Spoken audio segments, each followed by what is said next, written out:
बिस्मिल्लाहिर्रहमानिर्रहीम। अस्सलाम वालेकुम स्टूडेंट्स। आज के लेक्चर में हम पढ़ेंगे सेंट्रल नर्वस सिस्टम के बारे में। Central nervous system central nervous system जो है ये हमने पहले भी पढ़ा है कि ये नर्वस सिस्टम का हिस्सा है, नर्वस सिस्टम का पार्ट है। और नर्वस सिस्टम के बारे में हमने पढ़ा था कि नर्वस सिस्टम जो है वो दो तरह का होता है। एक जो है वो सेंट्रल नर्वस सिस्टम है और दूसरा जो है वो पेरिफेरल नर्वस सिस्टम है। आज के टॉपिक में हम पढ़ेंगे सेंट्रल नर्वस सिस्टम के बारे में। तो जो सेंट्रल नर्वस सिस्टम है ये ब्रेन और इसके अलावा स्पाइनल कॉर्ड के ऊपर मुश्तमिल होता है। ब्रेन मतलब दिमाग और इसके अलावा स्पाइनल कॉर्ड मतलब ये कि हराम मगज के ऊपर मुश्तमिल होता है। और जो स्पाइनल कॉर्ड है ये रीढ़ की हड्डी के अंदर मौजूद होता है। अब हम वन बाय वन पढ़ेंगे कि ब्रेन क्या है और इसके अलावा स्पाइनल कॉर्ड क्या है, ब्रेन के कितने हिस्से हैं और हर हिस्से का क्या काम है। Central nervous system acts as a control centre of whole nervous system. जो नर्वस सिस्टम का कंट्रोल सेंटर है वो सेंट्रल नर्वस सिस्टम है। कंट्रोल सेंटर का मतलब ये है कि ये मरकजी हिस्सा है जो कि कंट्रोल करता है तमाम सिस्टम को, तमाम नर्वस सिस्टम को। It comprises brain and spinal cord. Comprises का मतलब है मुश्तमिल होना, मुश्तमिल होना। ये ब्रेन और इसके अलावा स्पाइनल कॉर्ड के ऊपर मुश्तमिल होता है। स्पाइनल कॉर्ड को उर्दू में हराम मगज भी कहते हैं। Brain human brain is enclosed in a bony skull called cranium. जो ह्यूमन का ब्रेन है इनक्लोज्ड का मतलब है कवर होता है या बंद होता है। इनक्लोज्ड का मतलब है बंद होना। ये बंद होता है किसमें? एक बोनी स्कल में। स्कल का मतलब है खोपड़ी। ये जितने भी मायने मैं आपको लिखवा रही हूँ ये आप साथ साथ लिखते जाएं कि स्कल का क्या मतलब है। और बोनी स्कल जिसके अंदर ब्रेन महफूज होता है इसे कहते हैं क्रेनियम। ये एक इम्पोर्टेंट एमसीक्यू भी है कि क्रेनियम किसे कहते हैं। And consist of billion of interneurons. Consist का मतलब होता है मुश्तमिल होना। इंटरन्यूरॉन्स, न्यूरॉन्स की आपने तीन टाइप्स पढ़ी हैं। एक आपने पढ़ा है, फॉर एग्जाम्पल आपने पढ़ा है मोटर न्यूरॉन, सेंसरी न्यूरॉन और इसके अलावा इंटर न्यूरॉन्स के बारे में। तो जो ब्रेन है ये इंटर न्यूरॉन्स के ऊपर कंप्राइज है। अब देखिए इस लाइन के अंदर से दो एमसीक्यूज निकल रहे हैं। एक एमसीक्यू जो है इसमें क्रेनियम के बारे में भी आपसे पूछा जा सकता है कि क्रेनियम क्या है। इसके अलावा ये भी आपसे पूछा जा सकता है कि जो ब्रेन है वो कौन सी न्यूरॉन्स के ऊपर मुश्तमिल होता है। तो ब्रेन जो है ये इंटर न्यूरॉन्स के ऊपर मुश्तमिल होता है। It is divided into following parts. Brain के जो है वो फॉलोइंग हिस्से होते हैं। ब्रेन के तीन हिस्से होते हैं, fore brain, mid brain and hind brain. इनके बारे में हम वन बाय वन पढ़ेंगे। फर्स्ट ऑफ ऑल पढ़ते हैं फोर ब्रेन के बारे में। Fore brain is the largest part of the brain. Fore brain जो है ये लार्जेस्ट पार्ट है ब्रेन का, मतलब सबसे बड़ा जो हिस्सा है। अगर मिड ब्रेन या हाइंड ब्रेन में से अगर कहा जाए कि सबसे बड़ा हिस्सा कौन सा है तो जो फोर ब्रेन है ये लार्जेस्ट हिस्सा है। It consist of three main parts. इसके तीन हिस्से होते हैं। सेरिब्रम होता है, थैलेमस होता है और इसके अलावा हाइपोथैलेमस होता है। इसके तीन हिस्से हैं, एक है सेरिब्रम है, एक है थैलेमस है और तीसरा है हाइपोथैलेमस। ये तीनों हिस्से जो है ये फोर ब्रेन के हैं। Cerebrum is the top most and largest part of the brain. इनमें सबसे बड़ा जो है वो सेरिब्रम है और लार्जेस्ट है। टॉप मोस्ट का मतलब है कि सबसे ज्यादा इंपॉर्टेंट है। It is divided into right and left cerebral hemisphere. ये दो हिस्सों पर मुश्तमिल होता है। For example right and left cerebral hemisphere. Right and left cerebral hemisphere के बारे में भी हम पढ़ेंगे, डायग्राम के जरिए से हम समझेंगे। Each hemisphere controls the opposite side of the body. मतलब ये कि इसमें एक जो सेरिब्रल हेमिस्फीयर है वो दायां है और एक जो है वो बायां है। अब इसमें ये होता है कि जो लेफ्ट साइड का सेरिब्रल हेमिस्फीयर है वो right side of the body को कंट्रोल करेगा, जो राइट सेरिब्रल हेमिस्फीयर है वो लेफ्ट साइड बॉडी को कंट्रोल करेगा। In general the left hemisphere controls speech, comprehension, arithmetic and writing. जो लेफ्ट हेमिस्फीयर है, जो बायां हेमिस्फीयर है, वो किस चीज को कंट्रोल करता है? स्पीच को। मतलब ये जो आप बोलते हैं ये सेरिब्रम के जरिए से कंट्रोल होता है, दिमाग का हिस्सा सेरिब्रम उससे कंट्रोल होता है, और सेरिब्रम में से भी जो लेफ्ट हेमिस्फीयर है, सेरिब्रम का जो पार्ट है लेफ्ट हेमिस्फीयर कंट्रोल करता है स्पीच को। अरिथमेटिक का मतलब है हिसाबी किताब, हिसाबी सिस्टम, और इसके अलावा राइटिंग का मतलब है लिखना वगैरह। The right hemisphere controls creativity, spatial ability, artistic and musical skills. इसके अलावा जो राइट हेमिस्फीयर है वो क्रिएटिविटी को कंट्रोल करता है।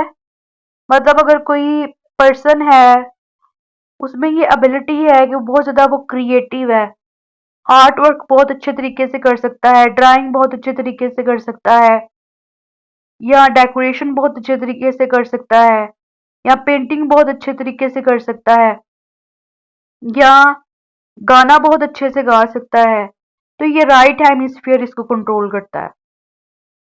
Inside cerebrum there is a small structure called thalamus.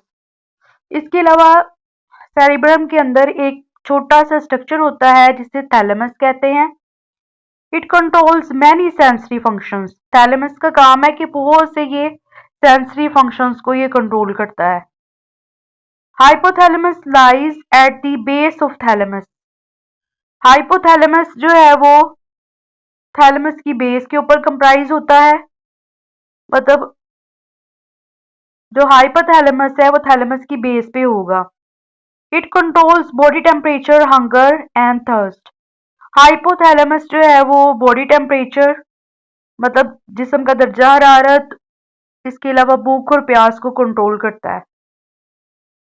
तो आपने फोरब्रेड के 3 मुख्तलिफ हिस्से जो है उनके बारे में पढ़ा है कि फोरब्रेड जो है वो 3 हिस्सों पे कंप्राइज है। फॉर एग्जांपल सेरिब्रम है, इसके अलावा थैलेमस है, इसके अलावा हाइपोथैलेमस है। इन सब की अलग अलग खसूसियत है और हर जो हिस्सा है वो अपना एक खास काम सर अंजाम देता है। फॉर एग्जाम्पल जो सेरिब्रम है ये सबसे लार्ज है, टॉप मोस्ट है, और ये फर्दर 2 हिस्सों में डिवाइडेड है। इसका काम क्या है कि जो लेफ्ट हेमिस्फीयर है उसका काम कोई और है, इसके अलावा जो राइट हेमिस्फीयर है उसका जो काम है वो कोई और है। जो थैलेमस है, थैलेमस क्या करता है? थैलेमस बहुत ज्यादा स्मॉल होता है और ये सेंसरी फंक्शंस को कंट्रोल करता है। जो हाइपोथैलेमस है ये टेम्परेचर को मतलब दर्जा हरारत को, भूख को और इसके अलावा प्यास को कंट्रोल करता है। यहाँ पे आप डायग्राम में देख सकते हैं कि यहाँ पे पूरे का पूरा जो ब्रेन है, ब्रेन का स्ट्रक्चर दिखाया हुआ है कि ब्रेन की साख जो है वो किस तरीके की होती है। यहाँ पे आप देख सकते हैं फोर ब्रेन के 3 हिस्से दिखाए हुए हैं। अभी जो हमने पढ़े हैं ये वाला जो हिस्सा है, ये वाला सारा हिस्सा, ये सेरिब्रम है। इसके अलावा यहाँ पे आप देख सकते हैं ये जो येलो सा हिस्सा है अंदर करके, ये थैलेमस है। थैलेमस के बिल्कुल नीचे जो है वो हाइपोथैलेमस है। मतलब जो हाइपोथैलेमस है वो थैलेमस की बेस पे है, थैलेमस ऊपर है और हाइपोथैलेमस जो है वो उसके नीचे है। ये वाला जो फ्रंट वाला सारा पार्ट है यहाँ तक आप देख रहे हैं, ये सारे का सारा फोर ब्रेन है। नेक्स्ट है mid brain. Mid brain, mid जहां पे भी वर्ड आ जाए इसका मतलब होता है दरमियान। दरमियान। मिड भी जहां पे वर्ड आ जाए इसका मतलब होता है दरमियान। Mid brain is a small part of brain which is present below the cerebrum. Mid brain जो होता है वो सेरिब्रम के नीचे होता है। फॉर एग्जाम्पल आप देख सकते हैं यहाँ पे फोर ब्रेन है, तो फोर ब्रेन के नीचे जो है वो मिड ब्रेन है। It receives information from sense organ which is then passed to appropriate part of the brain. It receives information। ये मायने आसान है, ये तो आपको आते ही होंगे। रिसीव का मतलब है हासिल करना, इंफॉर्मेशन का मतलब है मालूमात। ये सेंस ऑर्गन से मालूमात लेते हैं मिड ब्रेन और इसको फिर पास करते हैं appropriate part of the brain. Appropriate का मतलब है खास मखसूस पार्ट जो होता है फोर ब्रेन, वहां तक ये इसको भेजते हैं। मतलब ये कि जो मिड ब्रेन है, मिड ब्रेन का काम ये होता है कि ये जिस्म के जो हिस्से हैं, सेंस ऑर्गन्स हैं। फॉर एग्जाम्पल हमें जो है वो 5 हिस्से पाई जाती हैं। ये सारे के सारे सेंस ऑर्गन है, जैसे नोज है या कान है। तो ये सेंस ऑर्गन से इंफॉर्मेशन जो भी है उसको ये रिसीव करेंगे और फिर फोर ब्रेन को भेज देंगे। नेक्स्ट है hind brain. Hind brain consist of 3 part. Hind brain में सेरिबेलम आ जाता है, पोन्स है और इसके अलावा मेडुला ऑब्लोंगेटा आ जाता है। यहाँ पे आप देख सकते हैं सबसे पहले जो है वो फोर ब्रेन है, फिर मिड ब्रेन है, उसके बाद जो है वो हाइंड ब्रेन है। तो हाइंड ब्रेन में आप 3 हिस्से देख सकते हैं कि एक जो है वो सेरिब्रम है, फिर जो है वो पोन्स है, फिर जो है वो मेडुला ऑब्लोंगेटा है। यहाँ पे सेरिब्रम आप देख सकते हैं, ये वाला जो हिस्सा है ये सेरिब्रम है, पोन्स ये वाला हिस्सा है, इसके अलावा मेडुला ऑब्लोंगेटा जो है वो नेक पे होता है बैक की तरफ। Brain consist of 3 parts.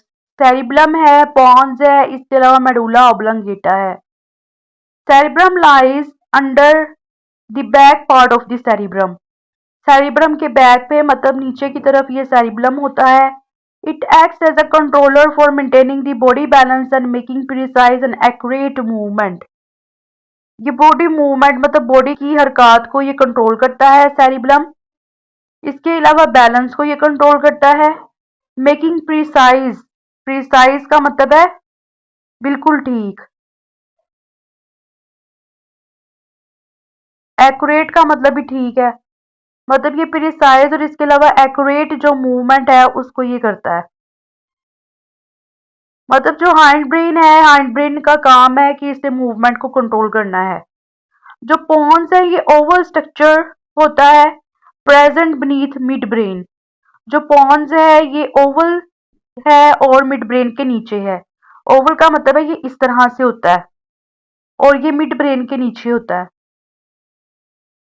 इसका काम क्या है? It controls many functions like sleep, swallowing, equilibrium and taste. सोना, इसके अलावा टेस्ट, स्वेल्विंग का मतलब है निगलना, मतलब जो भी खाना आप खाते हैं उसको आप निगलते हैं, निगलना।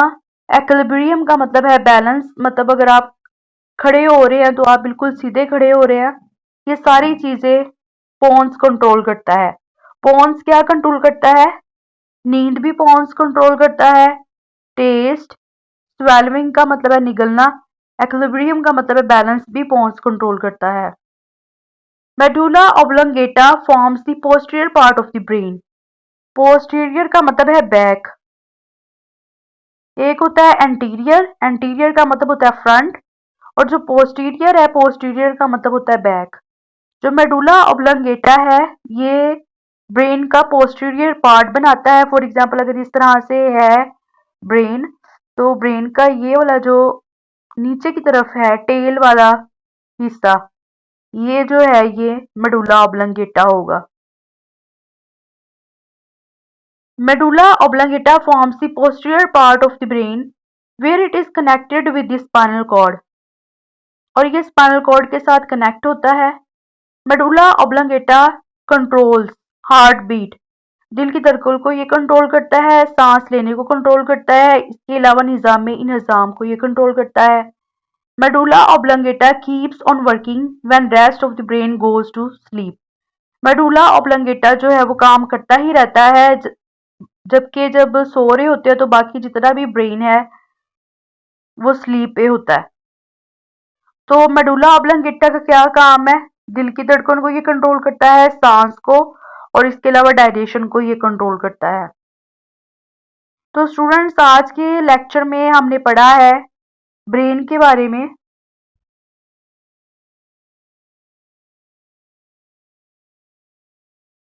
ब्रेन के मुख्तलिफ हिस्से हमने पढ़े हैं। फॉर एग्जाम्पल, ब्रेन के जो है वो 3 हिस्से हैं और इन 3 हिस्सों को भी फर्दर आगे मुख्तलिफ हिस्सों में तकसीम किया गया है। और हमने ये भी देखा कि ब्रेन का कौन सा हिस्सा जो है वो कंट्रोल करता है। फॉर एग्जाम्पल, दर्जा हरारत को, बॉडी टेम्परेचर को, कौन सा हिस्सा जो है वो प्यास को कंट्रोल करता है, और कौन सा हिस्सा जो है वो मूवमेंट को कंट्रोल करता है। तो ये सारी चीज़ें आपने बहुत अच्छे तरीके से याद कर लेनी है। एक तो ये कि सबसे पहले इसको याद करने की ट्रिक ये है कि पहले आप नाम याद करें कि ब्रेन के 3 हिस्से हैं, फिर बाद में उन हिस्सों के फर्दर जो आगे हिस्से बन रहे हैं उनके नाम याद करें और फिर उनके काम याद करें। और इस डायग्राम को अगर आप अच्छे तरीके से देखेंगे तो आपको क्लियर हो जाएगा कि कौन से हिस्से का क्या काम है। Thank you.